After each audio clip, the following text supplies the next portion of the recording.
Esmu Vents, un kādu laiku atpakaļ devos mazā izaicinājumā no Ventspils līdz Milānai. Kāpēc es to darīju? Ļoti labs jautājums. Par to es varētu gan jau filozofēt un runāt daudz un dikti, bet es domāju to kādai citai reizē. Ja tā īsumā, tad jau ilgi, pārāk ilgi biju par to sapņojis, bija ņurdēšana, kas pieprasīja kaut ko tādu, lai daru. Un tad vienkārši nolēmu, tad jau jādara. Nec gatavošanās, nec pats brauciens, protams, negāja viegli, bet šeit stāsts par pašu braucienu. Kā tad man gāja?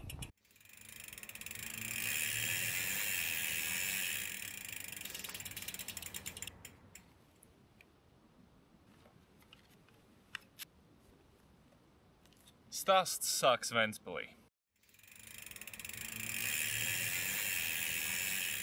Apskāvieni un sentimenta pēc aizbraucu vēl atvadīties no jūras skatiem, kas tik ilgi bijuši tik tuvi un maigi, un tagad uz laiku būs vien atgādinājums par to, cik tālu esmu prom. Tālāk tik bieži skrietās un mītās Ventspils taciņas un ceļš uz Kuldīgu.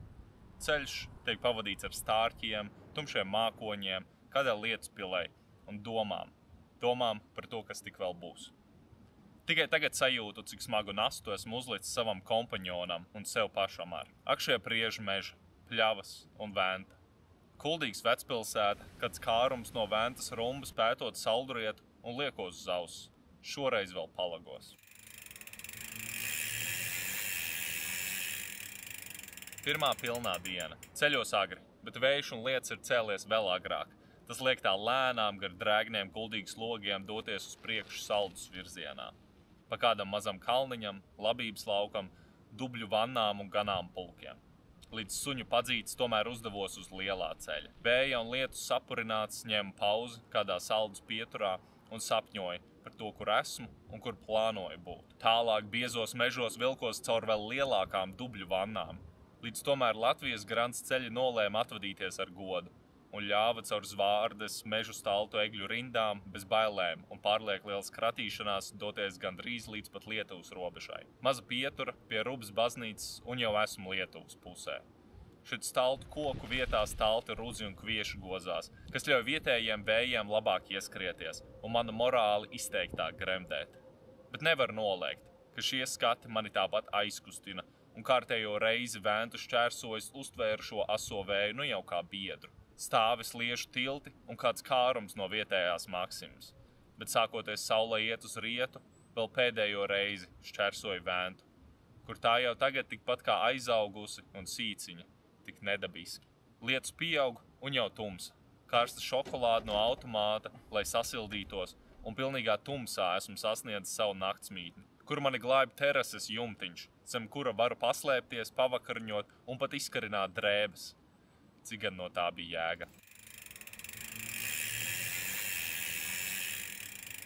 Otrā pilnā diena. Pelēks rīts, bet mierpilns ezers to padara mazliet maģisku. Kārtīgs brokasts un esmu zirgā.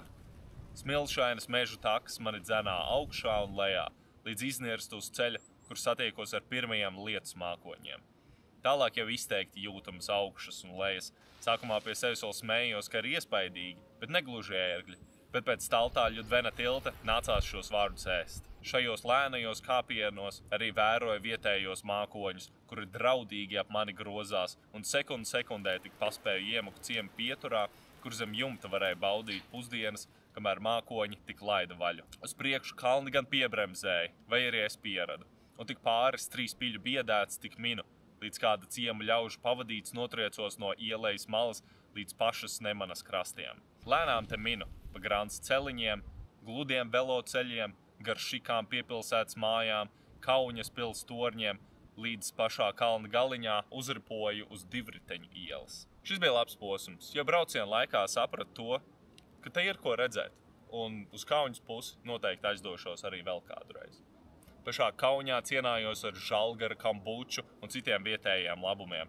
Nākošajā dienā 3 reizes izbraukāju vecpilsētu, apskatīju modernos muzejus, arēnu, protams, apbraucu apkārt katedrālei un vienkārši izbaudīju pilsētu. Tālāk gan autobusu uz Varšavu. Šoreiz esmu izlēmis šos 300 kilometrus pa purviem un gar bīstamām robežām tomēr atlikt kādai citai reizei, kad ar velosliedi savienošu šo posmu pilnībā.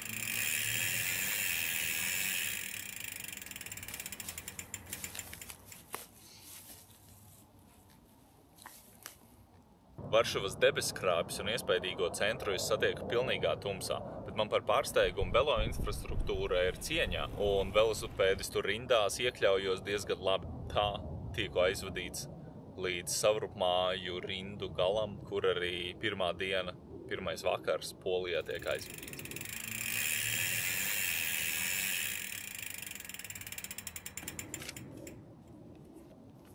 Trešā pilnā diena. Esmu piecēlies kopā ar pāris lietus lāsēm un ļoti pelēku debesjumu. Polija. Vairs negluži kaimiņi, jo izteiktāk varu sajust to, ka vairs nevaru tik viegli tikt atpakaļ mājās. Padoties, ja paliek grūti. Tas biedē, bet reizē arī dod brīvības sajūtu. Sāku vien mīties. Vēl mazliet vietējā mārupe, sliedes, industrija. Līdz iebraucu pļavā, kur niedris man pāri slejas. Kad atkal tieku redzēt horizontu, esmu iebraucis augļu dārza plantācijā. Te āboli, te ķirši, te plūmes un te bumbieri, rindu rindām. Šīs rindas arī nebeidzas, te asfalta ceļi caur tām iet, te grants, marķēts veloceliņš, kur gan tikai ar traktoru, kas ved jaunos strādnieks uz zemeņu dobēm satieku. Augšas un lejas, meži un pļavas, bet augļu dārzu plantācijas mani nepamet. Tā līdz pusdienām braucu gar šiem aizliegtajiem augļiem, cik no aizliegti, vienkārši negatīvi bija. Tālāk gan turpina biezos mežos, caur kuriem arī uzmeties pretvējš, un nebeidzamā cīņa atkal turpinās. Tālāk ar grants, viss visādās nokrāsās, bet pagaidām smaržo vēl līdzīgi. Un nezinu, kāpēc man par pārsteigumu, bet manas izvēlētās taciņas izrādās arī ļoti populāras priekš ogotājiem, sēņotājiem, kuri gan ļoti pārsteigti uz mani skatījās un neizskatījās gatavi dalīties ar saviem labumiem. Launaks pie drupām, un pēc kā tālāk saskāros ar smilšu kalniem, kas atkal augšā un lejā. Ar laiku arī lēnām izjūtu to, ka pats horizonts ir augstāk cēlies. Kad kārtējo smilšu kalnu pievarēju, skatos sev apkārt. Klinšs smails, protams, nav, bet jūtu, ka šie pauguri tālumā nav gluži gaiziņš. Aiz smilšu kalniem manis iebraukātām sliedēm arī lēnām noriet saule. Un ar pēdējiem gaismas stariem atrodu kādu mežu nostūrīti, kur būvēt savas naktsmītnes. Vēl silts vakariņas un ceru, mana krākšana naktī aizbiedēs jebkuru nelāgto viesi.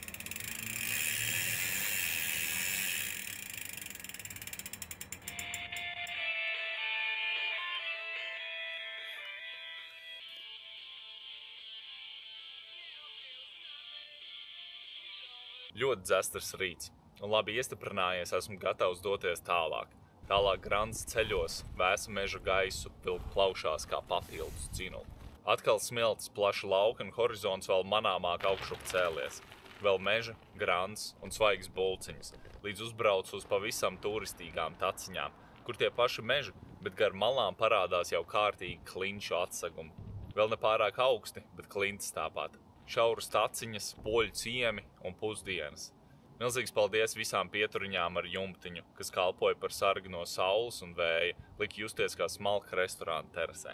Tālāk atkal mīļā grants un ar ļoti ciešamu treķi. Lēnām atpakaļ iepeldu civilizācijā, kur tāpat no neceļiem neizmukt un vietējo karjeru, protams, šķērsoja pa diagonāli. Kad jau sāku gribēt svinēt uzvaru, saprotu, ka esmu pārskatījies, un šī diena neplānojas būt tik īsa, kā paredzēts. Saldējums vecpilsētā šoreiz izpaliek, un ar pilnu jaudu dodos atpakaļ mežā, pa diagonāli, šoreiz gan asfaltētu, Čehijas robežas virzienā.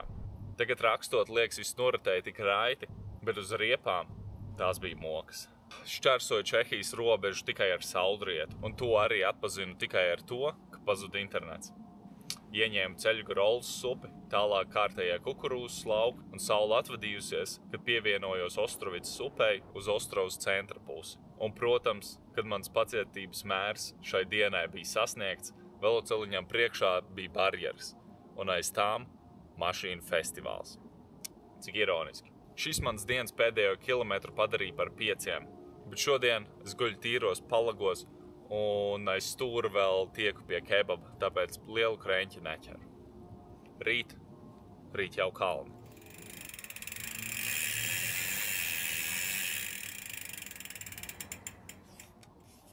Nu ko, pirmā diena Čehijā. Rīts bez gaļiem. Mazliet pat skumīgi, bet bulciņa un labs veloceliņš manu omu uzlabo. Nebija gan ilgi jāgaida, un līdzinais veloceliņš ir pārtaps kārtējā Grants un Mežtaks piedzīvojumā. Kad izlīd no kārtējiem džungļiem, bija nonācis uz ceļa, kur pavērās patiesi plaša ainava. Vēl ne Alpi, bet šie ripojošie kalni lika apzināties, cik tālu esmu nonācis. Vietējie kamieļi, protams, arī izpalīdzēja. Gribējās svinēt. Esmu sasniedzis ainavu, par ko sapņoju, kā arī ar šodienu sākās saulainās dienas, un tumšos mākoņus tā īsti sastapšu tikai Alpos. Kalnu ciemā zag cābols garšo 3 reizes labāk, it īpaši, kad seko nobrauciens lejā. Te arī sākās tiešām patiesas augšas un lejas. Diemžēl ērgļi vairs nestāv klāt. Nec nobraucienos, ne sviedros, kas ir jālēj, lai tiktu virsotnēs. Bet kas par skatiem un saulīt ar, kā būtu sarunājis. Saulīt gan savienojumā ar šiem kalniem lika pamatīgi iesvīst. Un saulē esot visaugstākajā punktā, es kāpu vienā no dienas augstākajām virsotnēm, kas nu tiešām bija smagi. Stāvums, nesaprotami ceļi, un uz brīdi pat gonkoja ar džipu, kuru nācās atstāt dubļos, kamēr pats ložināja nātru laukos. Bet virsotnē pavērās maģisks skats. Slapjā mugura likās tā vērta. Nav augstākie kalni, kas pievarētu, bet šajā mirklī viss likās tik patiesas, tā vērts un pelnīts. Nobrauciens lejā gan kutināja nervus un deldēja bremzes, sāk gatavot tās Alpiem. It īpaši, jo šo varētu saukt vairāk par tādu peldēšanu pār granžu čembām kā braukšanu, bet varbūt to saka manas bailes un pārliekā piesardzība. Tālāk, kārtīgs pusdienas, glīts vecpilsētas, glauni veloceliņi, protams, Grants un nākamās virsotnes. Šoreiz mazliet vienkāršāk, uz virsotni ved smuks asfalta celiņš, mazāk nātru un dunduru, bet vairāk džipu, ar kuriem jādala ceļš. Viegli gan tāpat nebija. Un vēl sliktāk, kad pēc kārtējās Grants peldēšanas lejā sapratu, ka nekas vēl nav galā, un īstā virsotne, kas jāpievar vēl tikai priekšā. Mocības, mocības, mocības. Par to arī neliels pantiņš.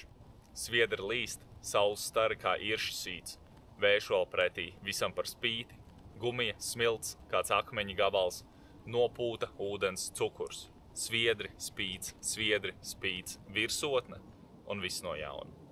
Nobrauciens, bet tagad jau jūtos kā profiņš, un tālāk jau līdzinumi. Lielāki un mazāki Čehijas ciemi un pilsētas.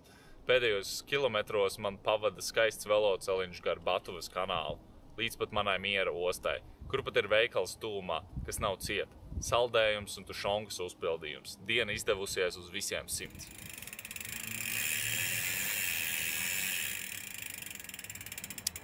Dienu iesāku apņēmības pilns. Saule spīd, vējš mugurā, lustīgas meldiņas dungoja pirmos kilometrus. Bet ilgi dungot nesanāca, jo maršruts mani ieveda smagos džungļos un arī jaunus nātru laukus nācās izmīdīt. Pagaidām kreņķi gan nemetu, jo no biezokņa izrāpies nonāca pie skaista ezera, kur atspīdēja kalni un vietējās villas. Gluds Grants celiņš gar jau pļautiem labības laukiem aizveda gana drīz pie nākamā veloceliņa gar kanālu. Bet ilgi šis priekš nav. Un esmu uz vēl neiebraukātākām takām, kas mani aizved līdz grāvim. Kad pārbraukt gluži nesanākt un kad jau esmu gatavs brist, saprotu, ka tieši pakāpienā pirms ūdens ir kameņu pūznes. Tik ātri, cik bija gatavs līst ūdenī, lecu atpakaļ. Atpakaļ griezties jau grūti un atliek vien mīt gar nu pilnīgi neizstaigātu kanālu krastu. Šeit gan sāku bārties ar savu maršrutu, lai arī cik īsa diena šodien bija plānota, šādai stumšanai laikam nebija gatavs. Kad tikko atpakaļ uz ceļa, nācās zāles vilkt un ķeksēt ārā no visiem ritošajiem mehānismiem. Tālāk gan cītīgāk maršrutā skatījos uz priekšu un centos tomēr turēties pie gludākiem un braukātākiem ceļiem. Atkal kanāla malas, siena rituļi, tās paša meža takas un pirmie vīnoglāja lauki. Tas arī bija viens no braucienu mērķiem, ko nu var izsvītrot no saraksta. Spilgtākās krāsās ģērbti ciemi, ļoti klusi gan šajā pirmdienas dienā, mežtakas un lauki, kas deva jau cita līmeņa plašumu. Tā nepamanot bija šķērsojis robežu uz Austriju. Kad sāku piedomāt, ir jūtama ainavas maiņa. Liekas, esmu nonācis mazliet siltākās zemēs. Šie vīnoglāja lauki un ciemi ar baznīcas torņiem, skrienošie pauguri un debesis, kurā neviena mākoņa. Šie ciemi vēl klusāki savos kalnu galiņos dus, plašu jo plašu lauku malās.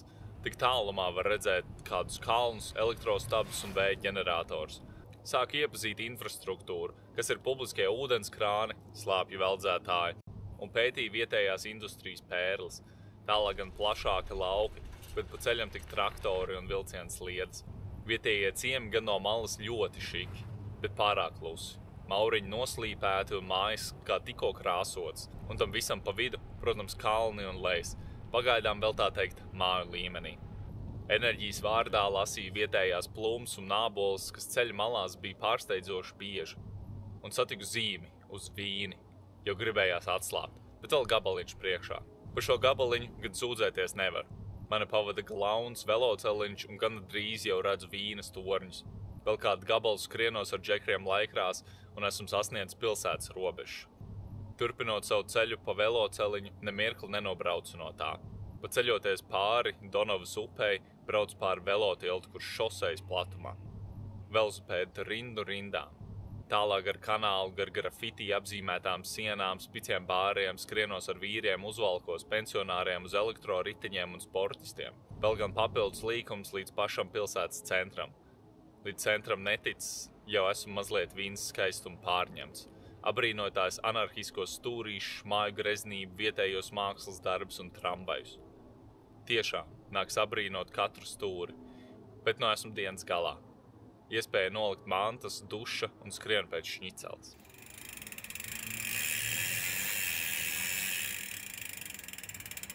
Ah, vīna, lai arī te bija jābūt atpūtas dienai, es nevarēju neskriet un nepētīt. Nezinu, vai tas bija nogurums, bet šeit es jutos mazliet eiforiski. Katrs stūrīts likās elpas aizraujoši, graznās senās celtnes, karaliskie parki, Donavas upe, veloceliņi, mākslinieciskie rajoni un tomātu pilnās siltumnīcas jaunceltnēs. Sajūtos jau ko lielu paveicis. No savas Ventspils aizbraukt līdz Vīnei, pilsētu, par kuras atcerēts tik kaudzēm dziesmu, un esot tur, es pat sapratu, kāpēc. 7. pilnā diena. Rīts diemžēl bez gaiļiem. Kārtīgs brokastis un esmu zirgā. Līdz ar vietējiem pa velo maģistrālēm taisnā ceļā dodos Donavas upes virzienā, kur tās plašums atgādina arī mūsu upes, bet šeit redzam mazliet spēcīgāka jauda. Lai arī Hess uz katra stūra to mazliet bremzē, straumi liek sajust šīs upes varenību. Vēl braucot ārā ķeru skatus ar pilīm tuvumā un tālumā, kam vietējie sportisti un pensionāri nemaz nepievērš uzmanību. Veloceliņš gan šiks no ciemu uz ciemu ved, un satiksme arī nopietna. Tālāk no pilsētas gan vairāk turistu bariņus redzu ceļā. Viņi gan lejā no kalna, pret straumi brauc rētais. Un, protams, es. Ilgan šajā burzmā neesmu un dodos tālāk iekšzemē, kur man sagaida tikpat labi veloceliņi, labība lauki un šie spilgtie ciemi. Tad sliedes, vairāk lauki, greznas baznīcas. Kalni un lejas, un atkal kalni. Saule jau augstu un izpalikusi atpūta Vīnē ir mazliet jūtama. Esmu atpakaļ mežā, pārliekas sakņainās takās un tā kalna galā. Pārguris. Tālāk nobrauciens lejā, sākumā pa Grandstaku, tad pa ceļu, un tas turpinās un turpinās. Ātrums tik pieaug, augstas priedes, aiza, ciems, paveras plašas ielejas, nobrauciens turpinās, bremzes tik tur un vēl un vēl un vēl. Kad sāku rēķināt, cik tad augstu iepriekš vispār biju, pavarās skats uz ūdeni. Krustojums un atkal esmu pie Donavas, bet šeit nav plaša līdzenuma. Šeit tā plūst ar augstām klinšu sienām, uz kurām pats tikko biju. Neaizmirstams skats. Šeit arī baudu pusdienas. Nevēlos pamest šo vietu. Pirmo reizi man priekšā ir tik izteikti un stalti kalni, un šis ir tikai sākums. Bet vēl netik ātri. Tālāk vēl gabaliņš gar Donavu. Abrīnoja Melka katedrāli un gonkoja ar vietējiem elektrovelo onkām. Vēl mazliet, saldējums un finišs. Vakara pelde un kuģu vērošana no krasta.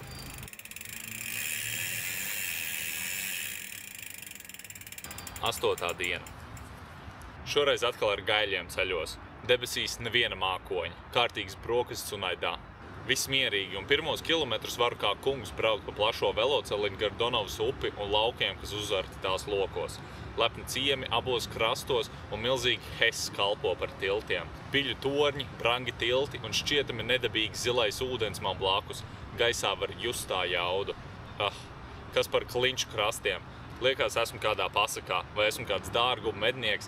Īsāk sakot, šajā greznībā, ko sauc par kalniem, jutos kā svešais. Liekas, nevar būt, ne jau es varu atļauties te tā vienkārši būt un tik viegli raucīties šajos kalnos. tuvojoties Lincas pilsētai, Austrijas metalurģijas centram, abrīnoju šo industriju un ostu, kas ne jūras krastā, bet gan upes. Protams, ne gluži katras upes, bet tāpatās upes, un liekas neierasti, ko tādu redzēt tik dziļi sauzemē. Tuvojoties pilsētai, arī sāku spēlēt ķerenes ar vīriem uz glauniem šosejas, velo un pieguļošām laikrām. Nezinu, kāpēc man ar somām un sāpošu kāju bija jāskrien. Diez vai mana kāja to spēs novērtēt, bet vidējo ātrumu es pacēlu. Itālis, ar ko gonkoju, ceļa galā novēlēja man labu ceļavēju uz atvedām. Un tā ar jaudu es iebraucu šajā industrijas pērlē un ieskrējos līdz pašai vecpilsētai. Baudīju arhitektūru un vietējā parkā pusdienas. Tālāk mazliet pamaldījos, cenšoties nonākt uz nākamā veloceliņa, kurš ir vairs ne tik plats un jau kārtīgi ieskauts visdažādāko koku alejās. Šeit uz brīdi arī skrējos ar slaidākiem velo braucējiem un tikko arī mazliet papļāpāt. Tālāk vēl plašāka lauki, alejas, grants un asfalts, viss tik uz riņķi. Šodien jau pārāk ilgi bija izmucis no kalniem lejām, un kad tie sākās, tad tie tik drīz arī nebeidzās. Asfalts, grants, plaša lauki, un līdz pēc kāda kāpiena iebrauc mežmalē un atapoši šķietam maģiskā ielejā, kur zāle liekas bija zaļāka, biezāks eļu rindas kā mūris un pļava tikko pļauta ar aizmirstu koku mājiņu stūrītī. Uz mirkli jutos kā apurts. Pārāk spilgti vēl tagad atceros šo mirkli, kaut kas maģisks bija šajā vienkāršībā. Saule jau laiž zemāk, kalni liekas jau gana, bet to spēle ar mani vēl nav galā. Ciems pēc ciema un uzved kalnā un tikpat ātri nodzen nost. Redzu jau augstāk kalnus tālumā, jau paliek tumšs. Kalni vēl nebeidzas, un tam visam pa virsu visi kempingi pilni. Diemžēl Austrijas sodi ir mazliet par lieliem, lai es gribētu riskēt, tāpēc braucu tik uz priekšu. Abrīnoju kalnu ezeru tumsā un pavisam šauru taciņu vadīts izmisīgi meklēju kādu mīkstu placīti. Nekā. Jau gatavs padoties, kad pamanīju kādu pāri ceļam savu telti uz auto kādā pļavas parkingā un aprunājies saprotu, ka vajadzētu būt, ka tas ir atļauts. Beidzot. Savu telti uzcēlis, tiek uzaicināts papļāpāt, dalamies stāstos par piedzīvojumiem un vīnā. Garā diena un garā nakts ir noslēdzusies tieši uz robežas ar Alpiem. Rīt lielā diena.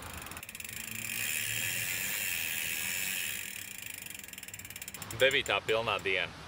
Gara nakts, bet gaļi to nezinu. Salieku telti un sāku dienu ar peldi vietējā ezerā ar skatiem uz kalniem. Tālāk vēl šaurāks taciņas un gāžu taisnā virzienā uz Salzburgu.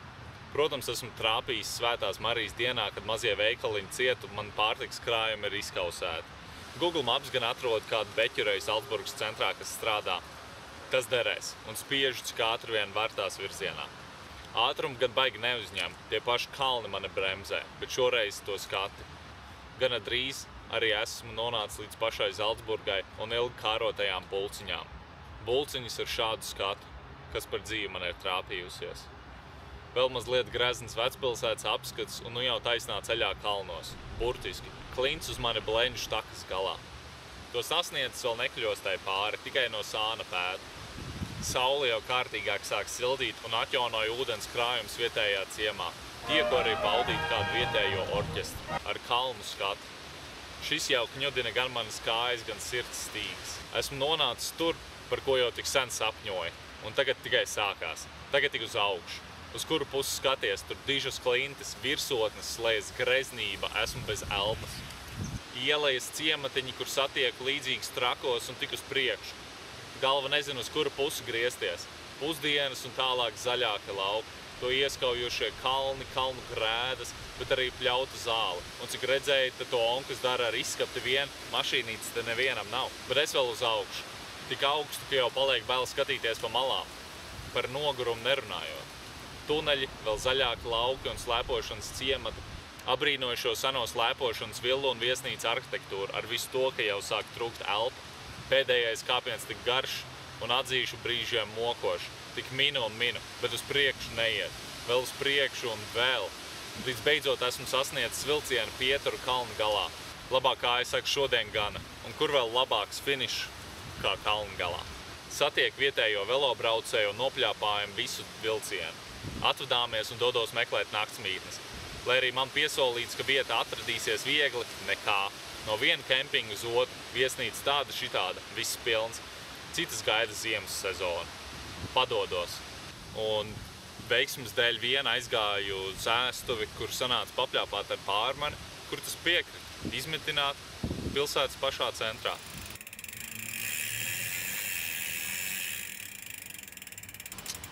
Ceļos laikam ar gaiļiem, vai arī varbūt jau esmu mazliet jutis.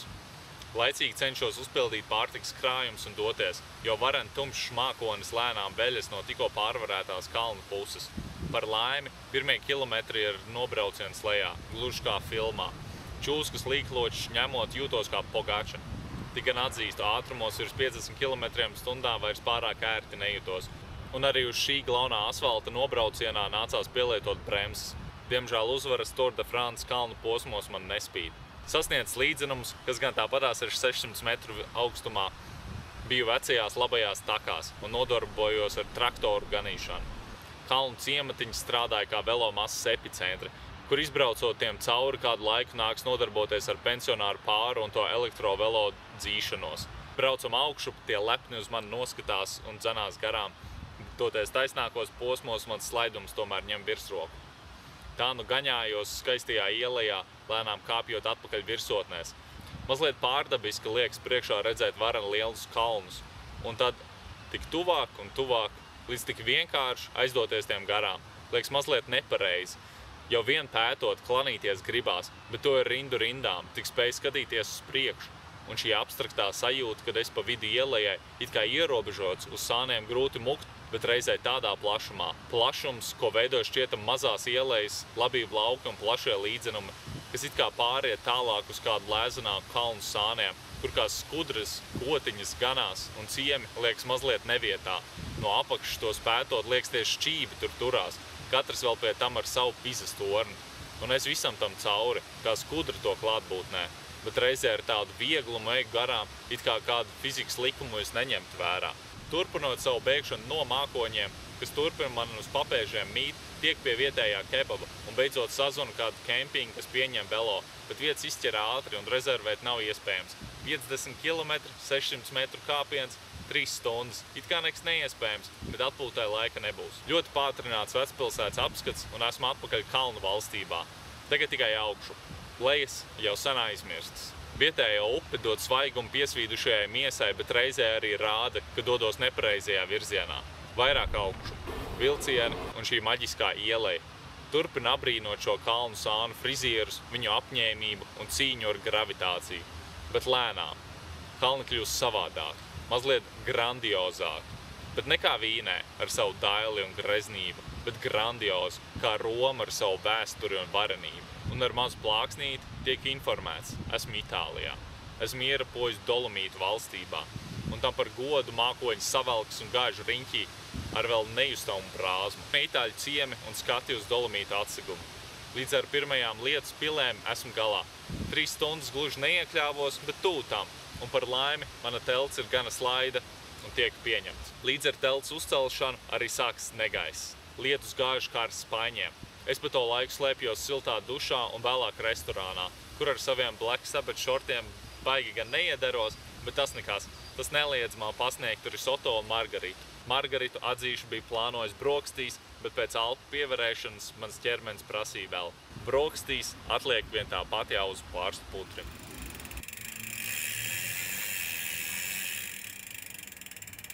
Negaiss bija plosījies visu nakti. Vēl no rīta gar telti taciņa kalpoja par kanālu un laika prognoze līdzīgi kā iepriekš.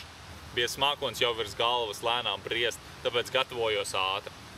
Pirmās pilas līdz ar izbraukšanu, bet tas nenomāca vietējās konditorijas krosānu smaržu un es nevaru no tā atteikties. Tālāk plaši skati, takas un šī apziņa, ka tepat aiz mana kreisā pleca slēpjas kalni, kuri atrādīti neskaitāmos ceļojumu žurnālos un zobārstu kabinetos kalpo par nomierinātāju. Tagad gan kalns tomēr vairāk dodas uz leju un tik drīz priekšā vairs nestāsies. Protams, bez pāris kāpieniem neiztikt, bet var jau lēnām svinēt uzvaru pār Alpiem. Nākošreiz ar ziloņiem. Pašas grēdas arī ar laiku ieņem tādu tumšāku toni. Šie meži, kas tos apsēduši, izskatās biezāki. Klints atsegumi nav gluži svaigs pelēks akmens, bet gan mūžīgi pārdzīvojis klints. Atkal šis salīdzinājums par Romu un Vīni. Ja Austrijas pusē kalni likās tik graciozi un kopti, tad šeit tie liekas vēsturiski un vareni. Bet tikpat skaisti un elpu aizraujoši, bet savā veidā. Šeit gan turpinājās kalnu ganīšana un velo celiņa atzīšu bija lieliski. Būtu es šosēnieks bez nastām, kā te varētu lidot?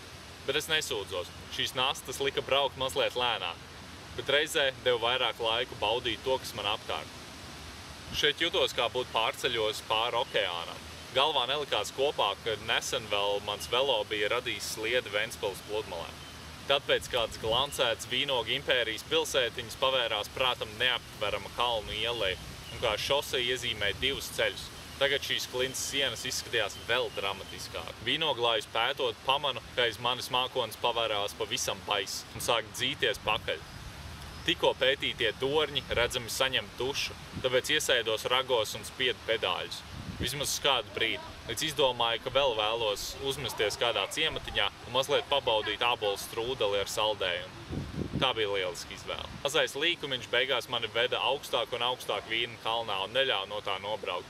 Bet toties ļāva raudzīties šo ieleju arī mazliet no augšas un ļāva neredzētam zakt vīnogas, kas bija tik saldas. Lejā atkal šī apdullinošā sajūta redzēt šos milžus tālumā un ar laiku tiem tuvoties, līdz tik vienkārši pabraukt garām. Garām gan tagad bija samērā viegli braukt, jo vējš mugurā bija pamatīgi ieskrējies, un reizinot ar to, ka tomēr ceļš mazliet dodās uz leju, deva manam gājienam mahteni lielu pātrinājumu. Tā arī turpinot, būt starp milžiem savu dienu noslēdz kādām aizmirstā ciematiņā, kur vēsture plūst no katras ēkas stūra, bet laiks to šķietam atstājis malā.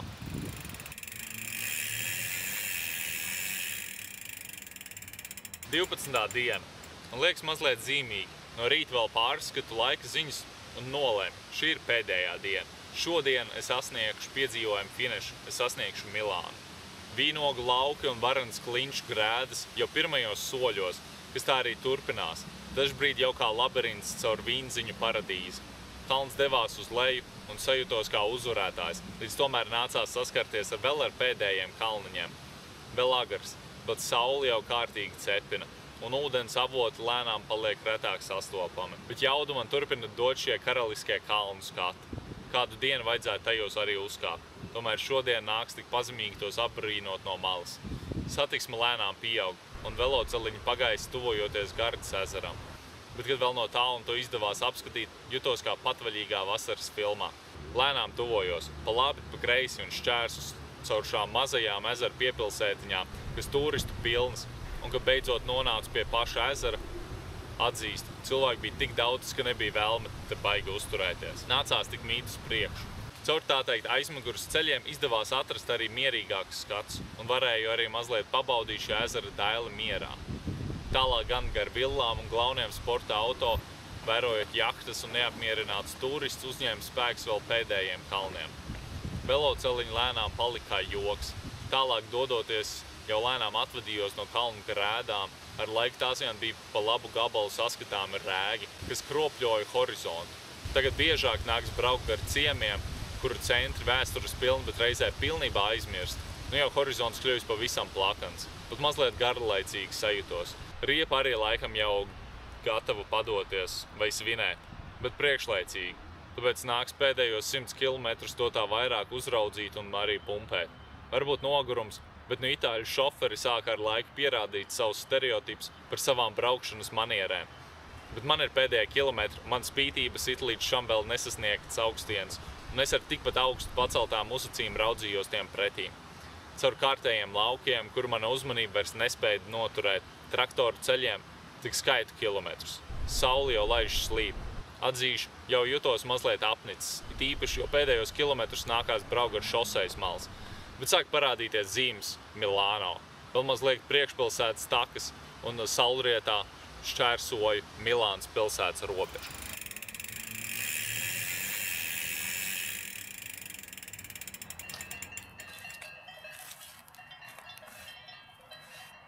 Nu ko, tā arī mana dižā odiseja noslēdzās.